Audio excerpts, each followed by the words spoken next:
Kia ora. It is Kate and Pozza here this week, and this is Under the Checkered Flag, where we talk about motorcycle racing. And this week, we're going to be talking about the Hungarian Grand Prix, because I think Poz and I have very differing opinions on how the weekend, I guess the track, I should say, went. So we're going to kick off with a circuit review. Now, personally, I would be perfectly happy never to come back to Balton Park. I hope I pronounced that right. I just think it's not the safest track in the world and could have been a little bit, I don't know, more exciting for Moto 3. Moto 2 and MotoGP were pretty good, and we are going to cover those. But, Pos, what do you think about this circuit and the Hungarian Grand Prix? Yeah, I didn't think the track layout watching on some of the free practices and throughout the weekend, it wasn't the most inspiring. Obviously, a track can only be so interesting when 75% of the corners are chicanes and like quite tight chicanes as well. So that's something that I was just sort of thinking throughout the whole weekend. And obviously, in terms of MotoGP, there wasn't many places that you could really make an overtake. Obviously, Jorge Martin, as we'll cover later, found his way around that. But I felt like there were just some corners where you're not really able to get close enough to make a lunge. And even if you did make a lunge, we saw it in pretty much every race. It's so easy to overshoot it. So that's just some thoughts that I had. I didn't think it was like an insanely bad track. The only other thing that crossed my mind was obviously the safety. We saw a few times some riders would crash under the brakes going into the chicanes, and the rider and the bike would cut through the runoff area and come back on track, which is obviously not very safe. So if they could find a way to work around that, I don't see how it would be possible. But if they could, then I'd be fine with staying. But yeah, I feel like there's other tracks out there that'd suit it a lot better. Yeah, as you mentioned, that going off track and ending up back on the racing line after you crashed was a huge safety concern. And the other one is, if you haven't checked it out, it's all over MotoGP socials, is Pedro Acosta's crash where he crashed, him and his bike went tumbling, and the bike ended up crashing into a camera and person that is shooting for like the world feed, like a Dorna camera person. And I don't know, it really bothered me that that accident occurred and there was still someone in that same place on the next day, like on that camera feed. It just, yeah, a few safety improvements could be implemented at this track. Let's just put it that way, I suppose. Looking at the Moto 3 race, it wasn't an all-time classic. The last lap absolutely was, because it was feisty, and there was a bit of a dramatic moment, I suppose, elbows out in the most extreme of senses, in the fact that Valentin Perron literally elbowed off Maximo Quiles on the straight to the finish line to try and take his first win. But unfortunately, he didn't, for Perron, that is.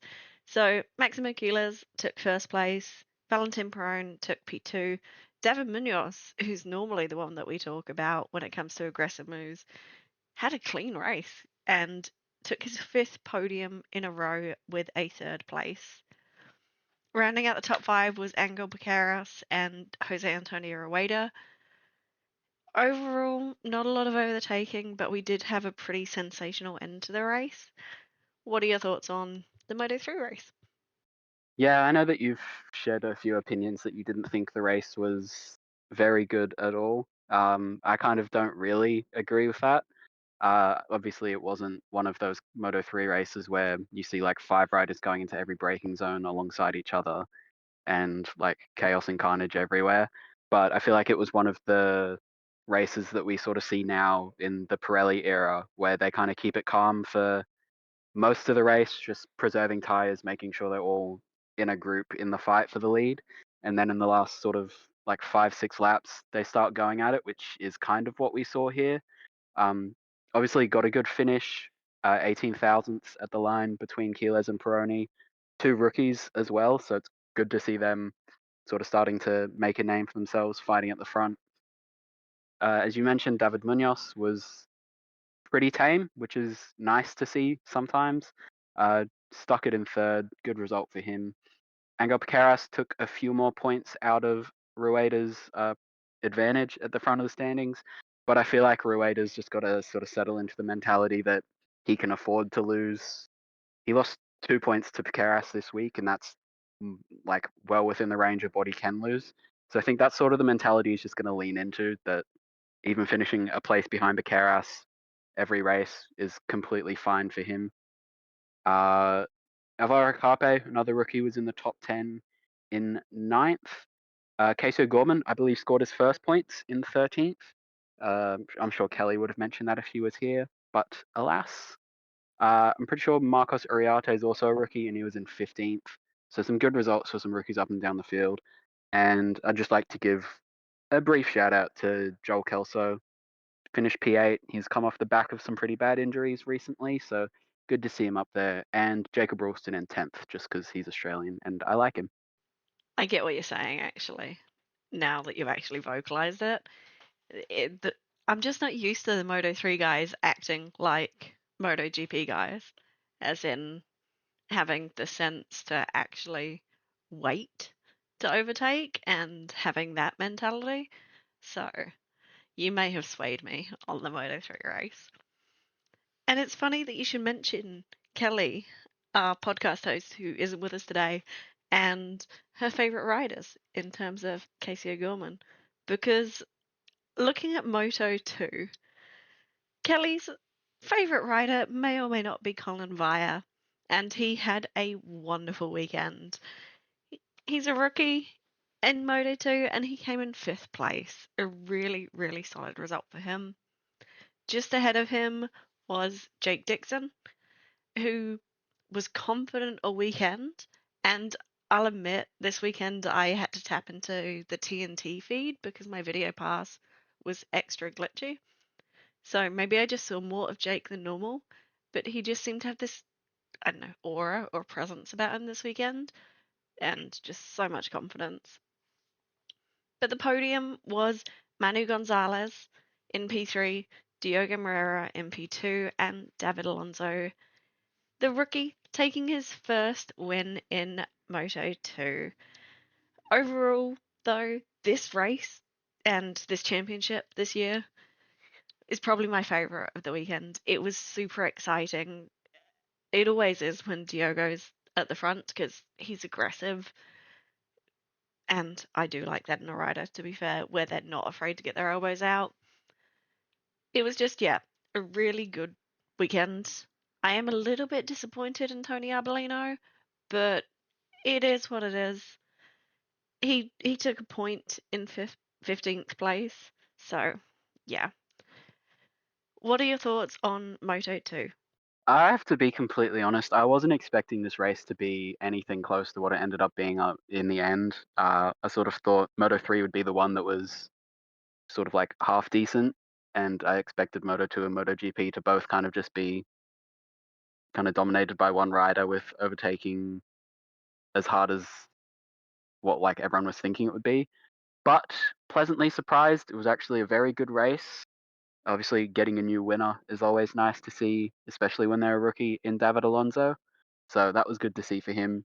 He almost blew it on the last braking zone, which almost would have been heartbreaking, but he managed to keep it in the end. Kind of checked up Morera through the last few corners a few times, but nothing like intentionally dangerous. So good for him. Good to see new riders sort of at the front. And Morera and Gonzalez, second and third, title rivals as it's closer title rivals as it's looking now. Excited to see how they sort of start fighting in the next few races, seeing if it's like respectful but still a bit aggressive. I think that'll be interesting to see. And top Bosco Scuro was Jake Dixon in fourth. a good result because this is normally a kind of track with characteristics that wouldn't suit the Boscoscuro. So good to see him up there. And she's here now, so I'll throw over to her just because I can. Colin Vire in fifth. Good result to see. What do you think, Kelly? When it comes to the race weekend, obviously I'm very, very happy because of Colin Vire.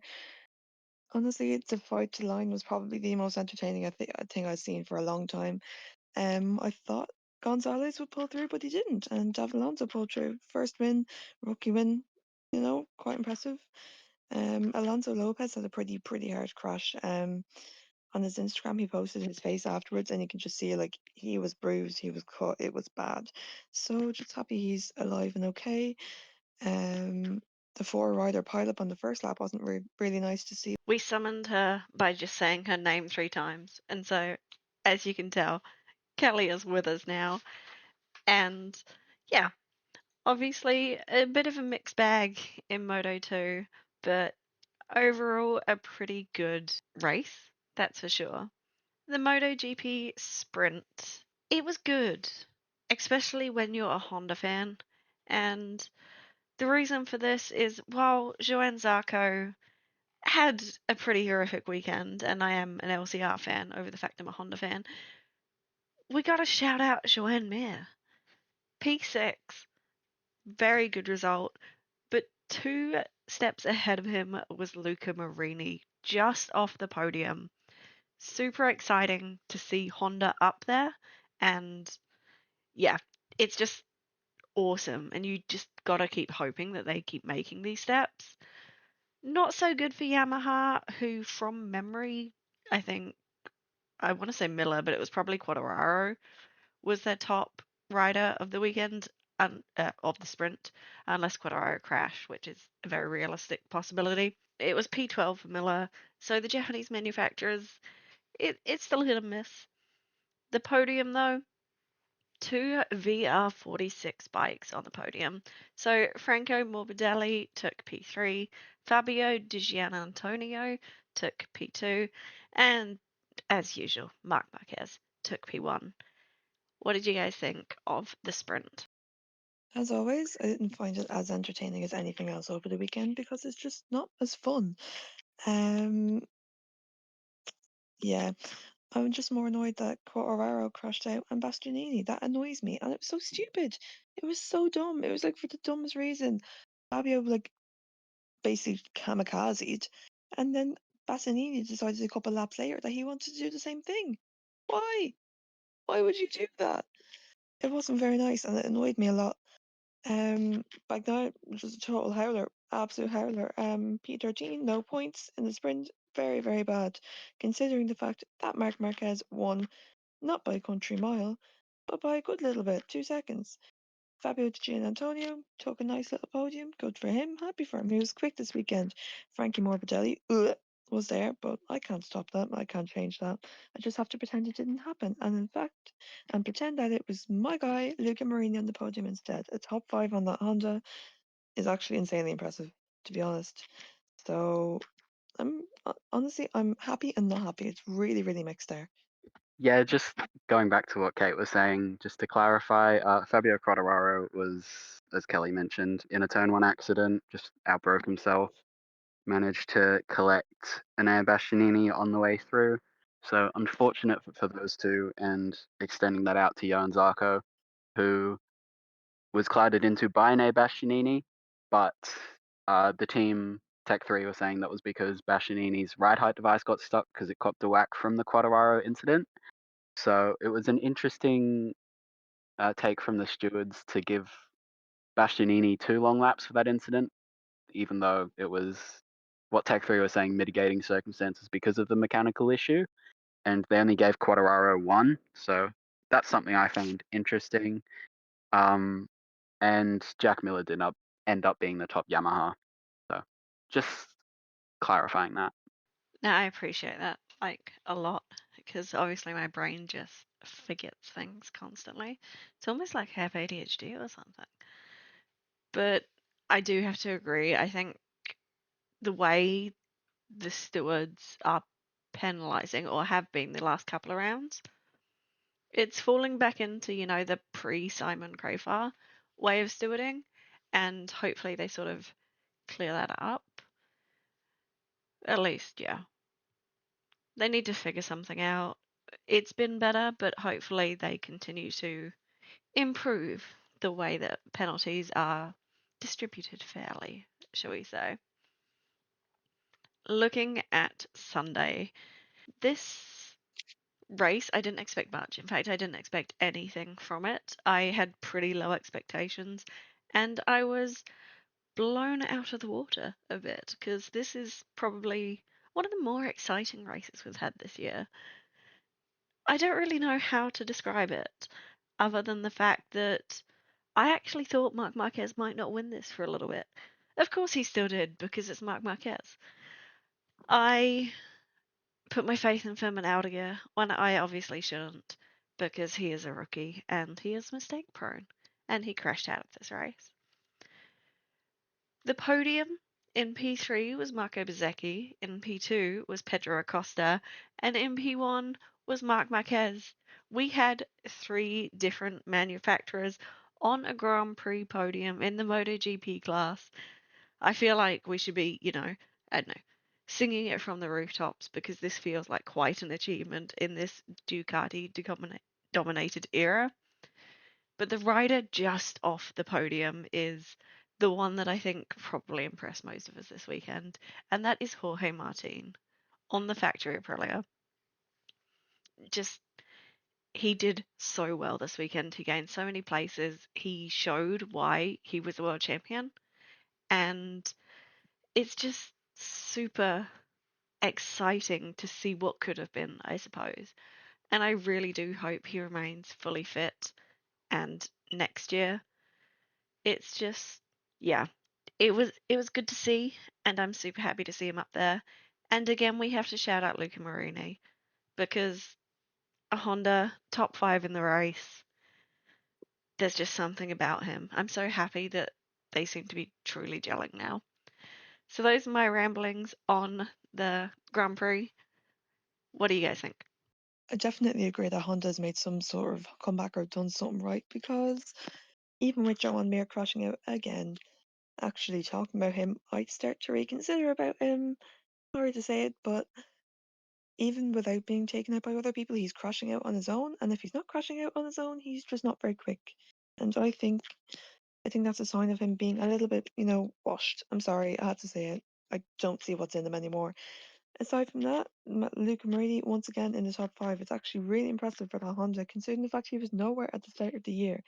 Like at the start of the year, he would have been barely even 15th. So it's really impressive to see how much he's climbed up the ladder. Franco Morbidelli missed out on the podium due to his own, actions himself, and I am very, very happy with that. Um, Pedro Acosta came second after the pretty horror crash he had during qualifying on Saturday, so happy to see he's alive and well. Marco Bezzecchi came third. Once again, podium for him. I'm happy, really, really happy with that. Marc Marquez won by a country mile. Not a lot to say about that. It's just the way it is. Jorge Martin came fourth with a good amount of points and clattered, I'd say, Pecco Bagnaia, who got beaten by Paul Espargaro. And if you don't know, Paul Espargaro is a test rider and is there as a replacement. So for Maverick Vinales, so you can imagine how that went and how that feels. Both Gresini riders went down, which wasn't very fun to look at, considering they were both on for good points, but can't change that. And yeah, just live at that mirror, and Bastianini went down again. Yeah, after Mark dropped back from first to I think it was fourth in the first few corners, then up to third when he immediately passed Luca Marini. It looked like coming back through the field, he may have had a few problems. I think it was once he got into second, trailing, I believe it was Marco Bezzecchi. He tried to make 2 moves on 1 lap, went wide on both of them, got undercut by Bezzecchi, but it seemed like he kind of took a step back, kind of like just got a bit closer again, and then managed to make it more cleanly and got through in the end. And then from that point, pretty much just disappeared up the road as he has done countless times this season. So it wasn't much of a race in it after he hit the front, but it was good to see Pedro Acosta reel in Marco Bezzecchi and get a pass done there as well. As the KTM fan that I am, I'm happy to see Acosta starting to rack up the podiums. It seemed like the upgrades that KTM have finally brought are starting to work, which is always positive. And then behind Acosta were both factory Aprilia riders in Marco Bezzecchi and Jorge Martin. As the commentators have been saying pretty much all weekend, Jorge Martin is starting to look like a proper podium threat. And the only piece that's really missing is the one lap pace on new tyres in qualifying. So if he can find that and sort of get it to the level where it was on the Ducati, he could start challenging for, I want to say podiums for sure. Wins, not so sure yet, just because of how good Marc Marquez is. But we can be hopeful. And as we mentioned, Luca Marini in fifth. Great to see Honda making steps forward as well. And going back to KTM with Brad Binder in seventh and Pol Espargaro in eighth. Good to see them up there as well. It's good you mentioned Jorge Martin potentially winning because that's what next weekend's podcast is going to be about, which is sneak preview and also me telling Kelly and Pozza what we're talking about next week. Because I want to talk about next year's MotoGP Championship and where you think some of the riders from this year's are going to be. But that's just me getting ahead of myself. We have one more topic that I want to discuss this week, and we got to thank Andrew for, you know, commenting on a video and asking us this question basically. And he wants to know what we think of Pecco Bagnaia this year. Now, obviously, Pecco Bagnaia this weekend alone shows his struggles. He finished in P9 in the Grand Prix. It's not been a fun watch if you're a Pecco fan this year, and if you're in the Discord server, you will see that a lot of our Pecco fans are very, I guess, downbeat. It. What do we think as a podcast and as individuals? Because me personally, there are very few things in life that I wouldn't wish upon another person. I think being the teammate of Marc Marquez would actually be one of them because it's got to be like one of the hardest jobs in the world. What do you think? How are we feeling about Pecco? Even with him being teammates with Marc Marquez, that doesn't really explain the fact that he is like Pecco's being used in literally every other scenario. He's nowhere near Mark in most races, which already is bad enough, but that means Mark isn't affecting him in any way during the races, and therefore it doesn't explain why he's as bad as he is right now. So as it stands, I'd be considering where Pecco can go. He can definitely stay in MotoGP because there is something left in him, but I don't know if it's the best decision to keep him in that Ducati team as of right now because he's just nowhere. And it doesn't look like he's coming back every weekend. We look forward to next week. We're gonna do better next week. Next week is a new week, but why is there no, progression the next week? What I understand that it's a hard job. Like I don't understand it. I've never done it. I can't say that I understand his feelings, but what's the point in going, we're going to do better next week? Next week's a new week. Everything's going to be better. If it's not going to be better, it's just getting worse. And it's not nice to look at. It's really sad. Yeah, I agree with the sort of ending bit of that it is sad to see him not as competitive as he has been in the last few years. And it's something that you can see on the track as well. The MotoGP World Feed commentators have been pretty much mentioning it all weekend. You can just see from looking at him riding that he doesn't have the same feeling as last year, because his main strengths has always been in the braking zones. He's been like pretty exceptional in the brakes the last few years. But you just see every time he goes into a hard braking zone this year, the rear end starts kicking out, starts sort of like moving around, and he just doesn't look in control of it at all. So it is something that I hope he can find the fix for, hopefully very soon. I'm not very positive that he'll honestly get to Mark's level this year. So hopefully it's something that they can work through for next year more specifically to get him a bit closer and at least in the title fight at this stage of the season. Yeah, agreeing with you both. It's not fun to watch. The good thing, I think, is that Pecco is in that factory Ducati seat currently, and the fact that we've seen the story. We've seen it for the last 10 years, 12. I can't remember how long Mark's been in MotoGP, but that bike is having issues, and the GP25, there's only 3 bikes on the grid this year, and Gian Antonio is, I guess I expected him up there to be a bit more as well, but it's tough, and I'm sure everyone wants to see Pecco do well. Like, we're all rooting for all of the riders because they do what we can't do. And to round us off today, I just want to share a quote from Casey Stoner, who I'm a huge fan of, on Marc Marquez, and I guess it relates to Pecco Bagnaia too. Now, Casey Stoner said, "Normally you have hard work can beat talent until talent decides to work hard." And I guess that sums up what my thoughts are, at least, on Pecco versus Mark and the whole Ducati situation. Thank you for joining us on this a little bit unorthodox podcast where we were just rolling with it because we've had very busy lives and very busy days.